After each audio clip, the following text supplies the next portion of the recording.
মাকে যদি জুতা শিলে করে দেন তাও এক ফোঁটা রক্ত দুধের বিনিময়ে আদায় হবে। মায়ের স্তনে ছেলের জন্য দুধ আসতে 10 ফোঁটা রক্তের প্রয়োজন হয়। 1 ফোঁটা রক্তের জন্য কয় ফোঁটা? আপনি 22 পন 10 কেজির উপরে আপনার মা থেকে দুধ খেয়েছেন, এখন আপনার মা কতগুলো রক্ত আপনি শুষে দিয়েছেন? ভাই এগুলো এই ধরনের এগুলো বলতে গেলে আক্ষেপ বলতে হবে না, এগুলো চলিত হবে। তোমার অন্য কিছু বয়ানের যেগুলো ছিল এদিকে যেতে পারবো না। আপনি শুধু আপনার মায়ের 1 ফোঁটা রক্তের বিনিময় 10 ফোঁটা রক্ত দিলে 1 ফোঁটা কি হয়? আপনি 22 পন 10 কেজির উপরে 2 বছরের মধ্যে কি পেয়েছেন? দুধ পেয়েছেন। আল্লাহ আমাদেরকে উদাহরণ করার তৌফিক দান করুন। আমিন। যেখানে আপনি আপনার মা থেকে যেগুলো পেয়েছেন এগুলো পরিশোধ করতে পারবেন না, আল্লাহ নিয়ামত এগুলো কিভাবে করবেন? দরকার আছে না বোঝা? ইমাম গজ্জালী আলাইহির রহমান হুজ্জাতুল ইসলাম উনি বলছেন যে কিয়ামতের ময়দানে প্রতিটি বস্তুর ব্যাপারে আল্লাহ বান্দাকে 3টে প্রশ্ন করবে। কয়টি প্রশ্ন? যে বান্দা, এই যে বস্তু তোমার অজস্র জায়গা, তোমার অজস্র সম্পদ, অজস্র জায়গা, অজস্র সম্পদ, এগুলো তুমি কিভাবে অর্জন করেছো?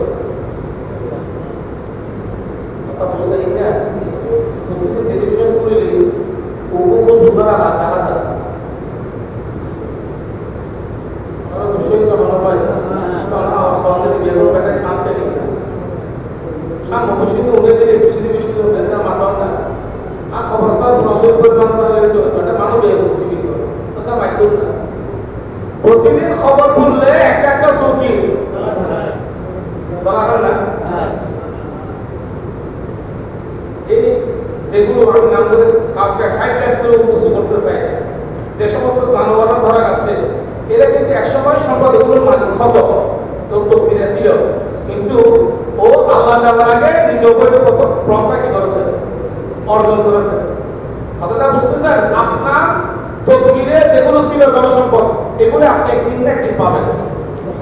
কি আছে না? ঠিক আছে না?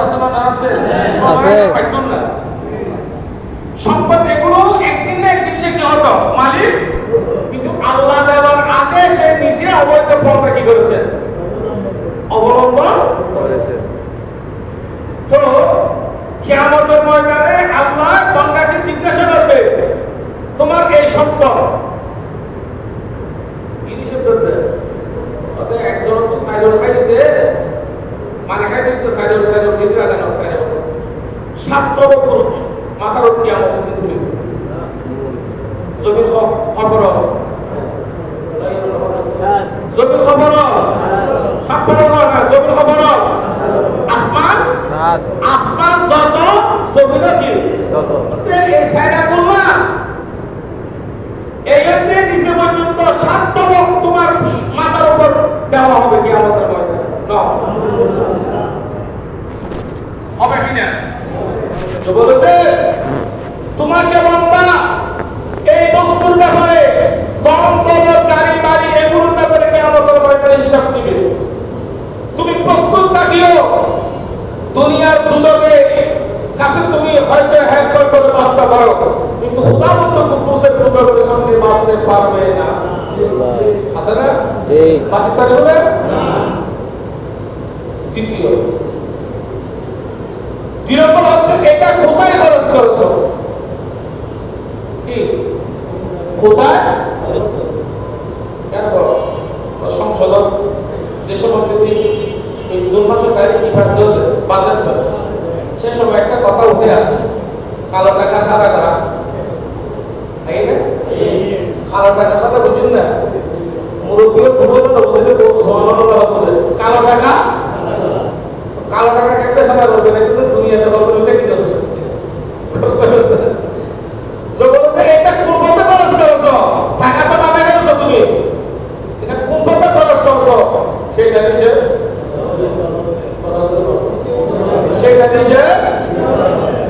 কয়টা গেল?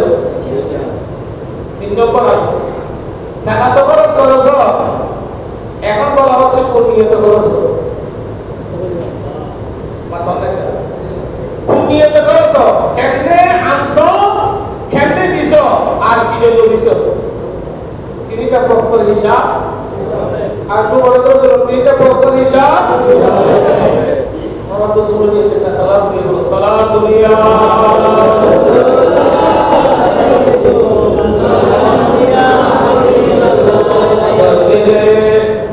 মুসলিম মাকামি মুস্তাফাস আবুয়ে হাজার নামে মুস্তাফা সালাম দুনিয়া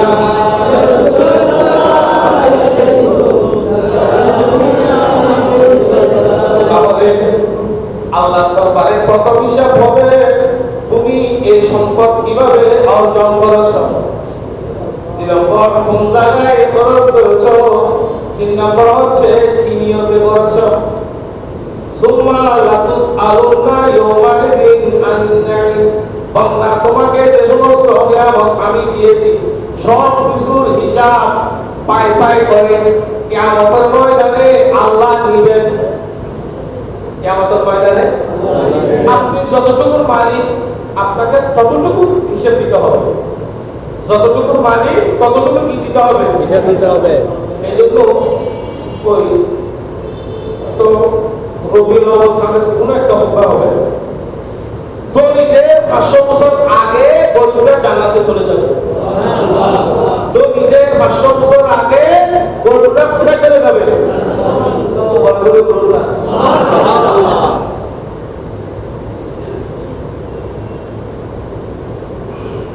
ইবনে মাজাহ হাদিস 4321 নম্বর হাদিস। হযরত আনাস বিন মালিক রাদিয়াল্লাহু তাআলা হাদিস বয়ান করছেন, কিয়ামতের ময়দানে কাফেরদের মধ্যে সবচেয়ে যে ধনী লোক, কাফেরদের মধ্যে সবচেয়ে যে বেশি ধনী লোক, ফেরেশতাদেরকে বলা হবে এদের একটু জান্নাত থেকে ডুবে গেল। আউযুবিল্লাহ প্রত্যেকে বলবো যে এই খবর তুমি দুনিয়ার ধনবান কিভাবে তুমি পেয়েছ, তোমার নিয়ামতের খবরগুলো কি? আমি তো কোনো নিয়ামত দুনিয়াতে পাইনি, দুনিয়া কোনো নিয়ামত। এখন মুসলমানদের মধ্যে সবচাইতে যিনি গরিব, সবচাইতে যিনি গরিব তাকে ফেরেশতাদেরকে নির্দেশ দেওয়া হবে আমার এই বান্দাকে জান্নাতে একটু ঢুকিয়ে আনো। জাহান্নামীকেও দিল, জান্নাতীকেও। সবচাইতে ধনী লোককেও দিল, সবচাইতে গরিব লোককে দিল। ধনীকে কোথায় দিল? কাফের গরিব মধ্যে ওকে ঢুকিয়ে দিল। মুসলমানদের মধ্যে যে সবচাইতে গরিব তাকে ঢুকিয়ে দিল। এই বলেছে আল্লাহ আমি দুনিয়াতে কোনো ধনবান ছিলাম না, এই বলেছে আল্লাহ দুনিয়ার মধ্যে আমার কোনো কষ্ট ছিল না। বলেছে আল্লাহ বলেছে দেখো জান্নাত আর জাহান্নাম সেটা এমন জিনিস যার মধ্যে ঢুকলে কষ্ট বলা মানে দুনিয়ার কষ্টের কথা বলে যায়, আর দুনিয়া জাহান্নামে ঢুকলে দুনিয়ার সুখ শান্তির কথা বলে যায়। এইগুলো হচ্ছে, এগুলোর নাম হচ্ছে দুনিয়াদারি। আপনি কোথায় আছেন, আপনি কোথায় আছেন একটু চিন্তা করুন। আল্লাহ আপনাকে কেন পাঠাইল? আমি সেদিন হযরত ওসমান গনি চিন্তায় রাদিয়াল্লাহু তাআলা শাহাদাত বার্ষিকী উপলক্ষে আমাদের ছেলেরা এখানে দোকানে একটা মাপ দিয়েছিল, আল্লাহর জন্য তখন আমি বলেছি ওসমান গনি, হযরত ওসমান গনিকে গনি কেন বলবো? আমরা তো গনি মনে করি যার গাড়ি আছে, বাড়ি আছে, টাকা আছে, সম্পদ আছে, ব্যক্তিত্ব আছে, এর আমরা কি করি?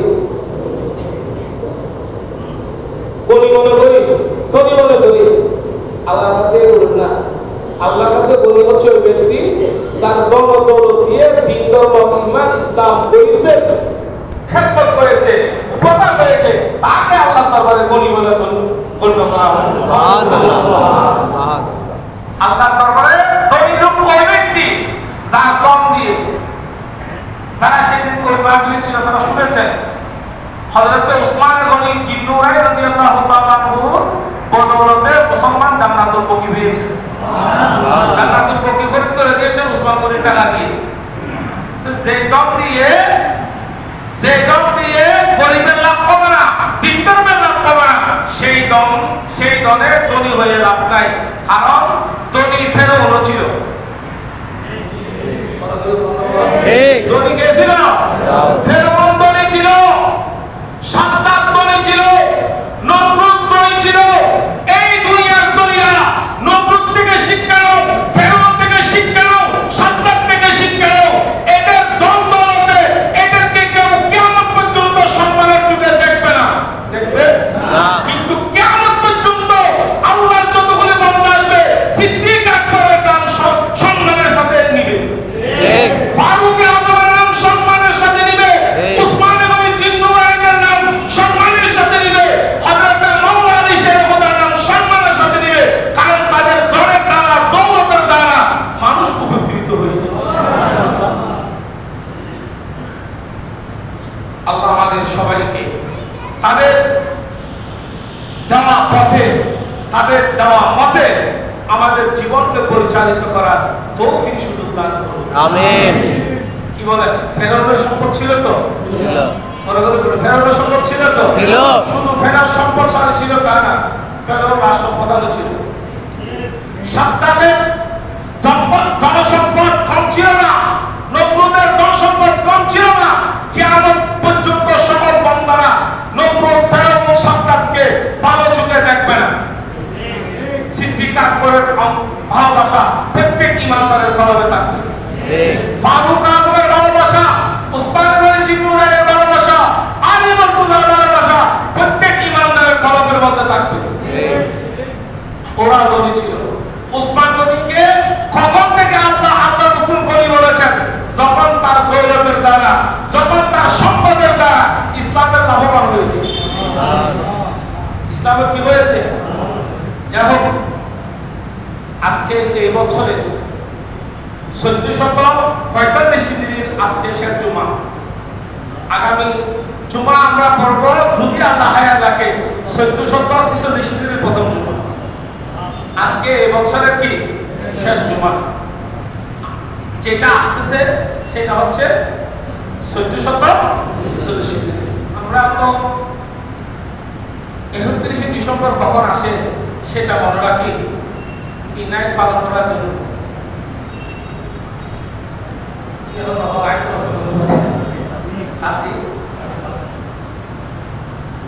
যেটাই পালন করবে বলো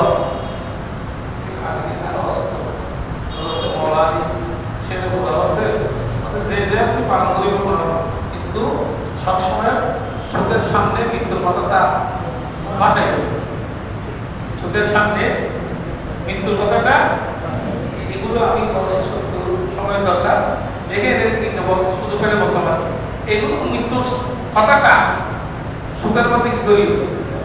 তাহলে আপনি যখন মৃত্যুর কথাটা সুখের মধ্যে, সুখের সামনে আনবেন, তাহলে আপনি কোনোদিন অন্যায় কাজের মধ্যে পা বাড়াবেন না।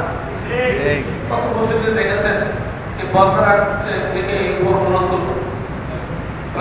একটা ছেলে মারা গেছে, মারা যায় না, বাচ্চা আছে, সে কি মৃত্যু হবে জানলে এখানে আসতো? দুনিয়াবাসী এখান থেকে শিক্ষা নেওয়া, এখান থেকে শিক্ষা নেওয়া দরকার।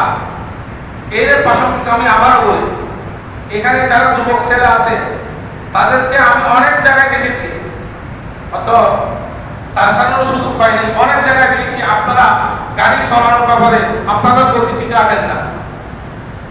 আমি এই কথাটা আপনাদের যুবক ছেলেদের অনেকে অভিভাবক বললেন, কারণ ও অন্য কিছু মনে করতে পারে।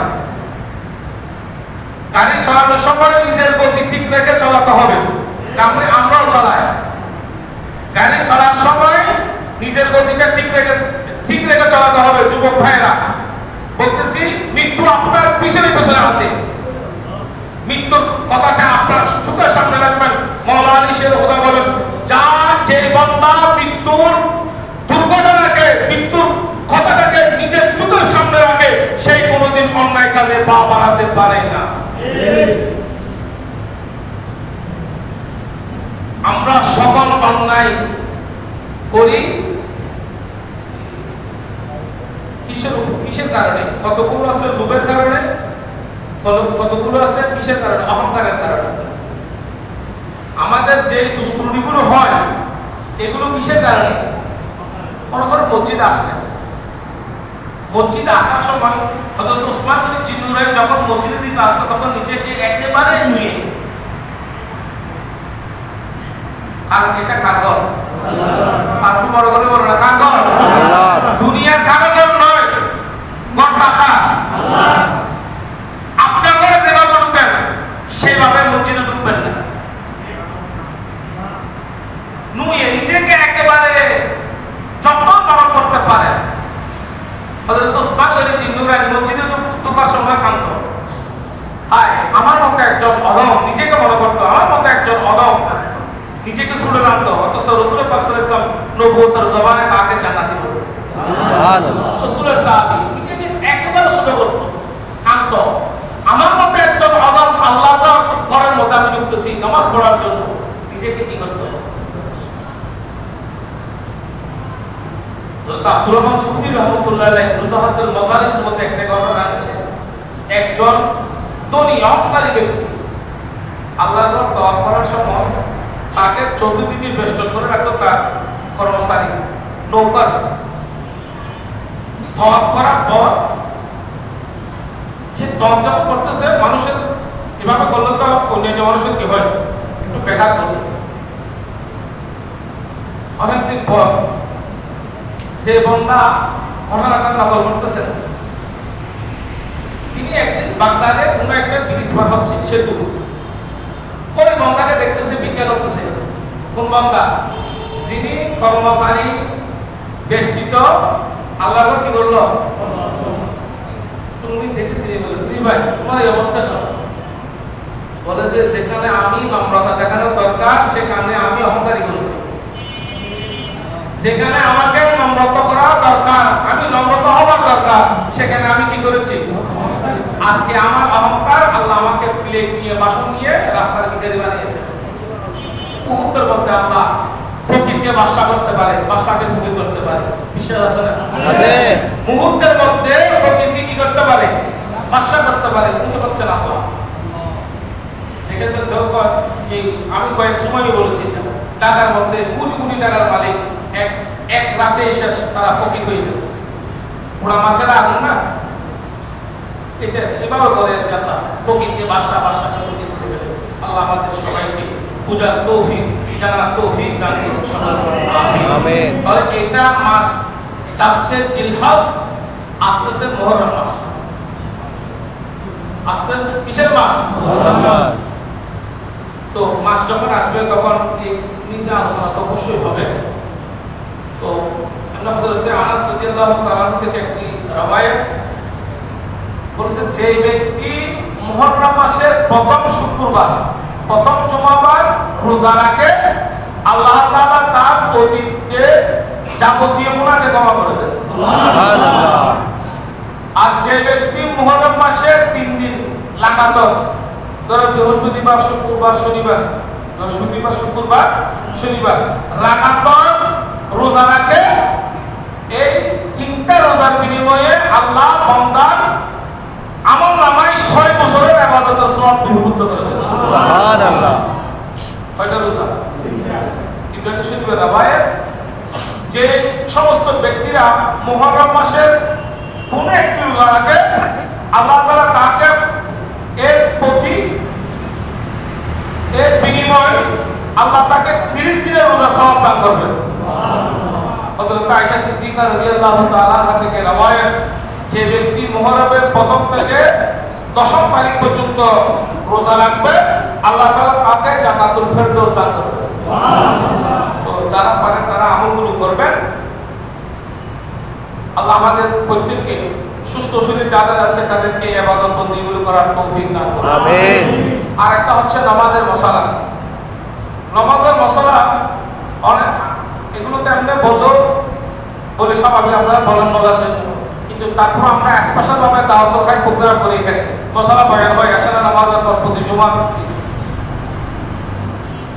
যারা আসেন তাদেরকে ধন্যবাদ, যারা না আসেন তাদেরকে আসার জন্য দাওয়াত হইল, আসতেও হবে। তো দেখেন মশলা অনেক সময় বললো আমাদের একটা প্রধান আছে যার উপর কোন রকম বন্ধার উপর সেটা আছে, সে অনেক সময় রাগ করে, কেন শরীয়তের মশলার সাথে কারোর সাথে কোনো শরীয়ত কোনো পক্ষ নেই, শরীয়ত কোনো পক্ষ নেই। প্রথম হাজারে এখানে রিক্সাওয়ালা বসতে পারবে, রাজাও বসতে পারবে। কোন রাজা কোন দলিল এই তুমি পিছনে যাও, আমি দলিল তুমি পিছনে যাও, এই কথা বলার কোনো সুযোগ আছে? এটা হচ্ছে ইসলামের নেশা। ইসলাম মানবতা ধর্ম কেন বলো, অন্য কোনো ধর্মের একটু অন্য ধর্ম সাক্ষিত হবে, কিন্তু ইসলাম এটা এমন ধর্ম এখানে কাউকে ছাড় দেওয়ার কোনো সুযোগ প্রেসিডেন্ট আসলো, এটাকে আমরা এমনিতে আমরা মসজিদ কমিটি বা এলাকাবাসী বা আমি অতিথি হিসেবে এটাকে মূল্যায়ন করবো, এটা আমার ব্যাপার। আপনি আসলে একদম সম্মানে মানুষকে সম্মানে দেওয়া, এটা আল্লাহর নেজাম, রসুলের নেজাম, এটা অন্য কথা। একটা নামাজের ব্যাপারে এমন একজন আল্লাহ দেখেছেন পরিচিত, ওনাকে বলবেন আপনি সামনে আসুন, কারণ এরা যদি সামনে থাকে নামাজ কবুল হওয়ার লক্ষণ, নামাজ কবুল হওয়ার লক্ষণ। এরকম বুজুর্গ ব্যক্তি দেখলে একটু সম্মান করে আনে দেবেন, সেই ধৈর্য কথা, কিন্তু কাউকে একটা সরাতে ওটাকে বুঝিয়ে যাও। আমি অনেকবার বলেছি মসজিদে আসার সময় ফুল হাত নিয়ে আসবেন, ভুল বুঝবেন না। আপনাকে মসজিদে আসতে মানা করতেছি না, আপনি আপনার ভুল বুঝে ফেললে আমার অসুবিধা। আপনাকে বলছি যে আপনাকে মসজিদে আসবেন না, ফুল হাত নিয়ে আসবেন, ক্লিয়ার তো? মশলাটা বুঝতেছেন তো? ফুল কাপড় নিয়ে আসবেন, হঠাৎ কিন্তু কোনো কারণে সমস্যা বাঁচতে নামাজ পড়ে ফেলেন, এটা হইল কথা। আর যারা এভাবে করেন, হ্যাঁ আপনি আসলেন, তারা আসলে আপনি খাতার এক পাশে করে দাঁড়াবেন। ছোট বাচ্চা কখন না আমি বলি না, এগুলো আমাদের মুয়াজ্জিন সাহেব ওখানে দাঁড়িয়ে আপনারা ছোট বাচ্চা খাতার এক পাশে করুন, নামাজের আগে বলে দেয় না, ওই দেখেন ছোট বাচ্চা কারো বলুন আমাকে বলতে বললেন, আমি বলবো কিন্তু বাস্তবায়ন করার দায়িত্ব তো আপনাদের। আমি তো খাতারে গিয়ে এগুলো করতে পারবো, বলবো আমি ঠিক আছে, কিন্তু বাস্তবায়ন আমি করতে পারবো। আমি তো এখানে দাঁড়িয়ে আমি কি খাতারের মাঝখানে গিয়ে ছোট ছোট বাচ্চাকে দিতে পারবো? এটা বাস্তবায়ন করার দায়িত্ব আপনাদের।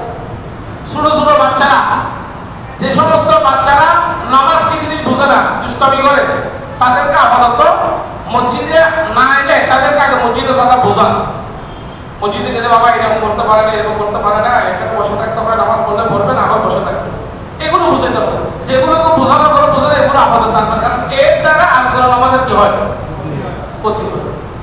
আমাদের হানাফি মাযহাব মতে হাতের মাঝখানে নাবালক বাচ্চা থাকলে, পাগল থাকলে, হিজড়া থাকলে নামাজ কি হয়, মাকরুহ হয়। এদেরকে হাতের এক পাশে করে পিছনে করে, কথাটা বুঝতেছেন?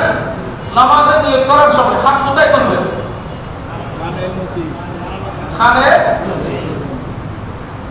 খানের লতি। আমার কতগুলো একসঙ্গে চলে গেছে। খানের লতি পর্যন্ত তুলবেন তো, এতটুকু পর্যন্ত হাত তোলা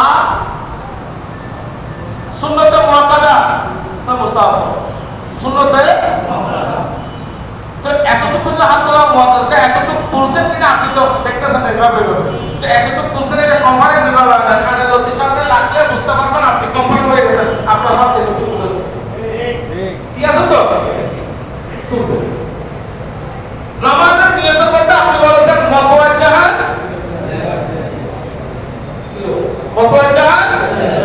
ইলা জায়গাতে, আমার সব কিছু আমি কিবলা দিয়ে হইলাম। তার রাসূল কতগুলো ভাগ করে কি দেখেন, একটা আছে পুলিশের খবর দুটো, আর একটা আছে পেকবাজার দুটো সেক্টরে। হ্যাঁ, যাদের শরীরের অবস্থা মোটা তারা একটু ভাগ করে, কারণ এভাবে কেউ রাখতে পারবে না যাদের শরীর স্বাভাবিকভাবে একটা থেকে তিনি তার সেটা বসে এমনি একটা ফাঁকা রাখে, যার ঈদের কিছু দিতে গরুঝর আগে ফেলে। নামাজও গরুর মতো গরুঝর আগে ব্যবস্থা করবে। নামাজও দাঁড়াবেন সারাতুল হক, সারাতুল হক। এই ব্যক্তিত্ব থেকে নামাজ পড়লে আপনার ইচ্ছা পর্যন্ত নামাজ হবে না। নামাজ পড়ার জন্য কতগুলো আল্লাহ নিয়ম, আল্লাহ এবং রাসূল নিয়ম মেনে দিয়েছেন, সেই হিসাবে পুলিশের ট্যারাস আছে, আর্মির ট্যারাস আছে, ফোনের উকিলের ট্যারাস আছে, আরো বলবে কবরস্থানে যাবে এর একটা ট্যারাস আছে, কিন্তু আমরা নামাজের জন্য একটা ট্যারাস সম্পর্ক করতে পারি না। ধর্মের ট্যারাস আছে না? কাগজের ট্যারাস আছে না? বিয়ের জায়গায় ড্রেস শিখতে হয়, কিন্তু মসজিদের ড্রেস শিখ নেই। বিয়ের জায়গায় নিয়ে আমরা খুব সুন্দর ভাব দিই। ইয়েতে বিয়ে না থাকে কোনো অসলে বেলা, কিন্তু সুম্মা লাতুস আলুল্লাহ ইয়াউমা ইযিন আরে সব নিয়ামত হিসাব নেবে। আরে নিয়ামত ফারাক বাড়ানো মসজিদ করতে করতে আল্লাহ করে দিয়ে দেখাতে হয় না। আপনি গরিবই আল্লাহ জানে, কিন্তু আপনার মধ্যে যেটা সবচেয়ে যেটা সরস কাপড় সুন্দর কাপড় সেটা করে আল্লাহ করে আসবেন, আল্লাহ খুশি হবে, নবী খুশি হবে। এগুলো দিয়েছেন আল্লাহ এবং রাসূল, যাদের বদৌলতে এগুলো মালিক দিয়েছেন তাদের করে আসবেন। এগুলো নিয়ে আল্লাহ বলেছে আমি আরো বাড়াই দেব। লাইন শাকারতু লাযিদান্নাকুম, তুমি শুকর না করো আমি আমার তোমাকে আরো বাড়াই দেব। আল্লাহ আমাদের সকলের সহায় হোক। ওয়া আলাইকুম আসসালামু আলাইকুম ওয়া রাহমাতুল্লাহি ওয়া বারাকাতুহু। 10 দিন ব্যাপী পয়লা মুহররম সোমবার থেকে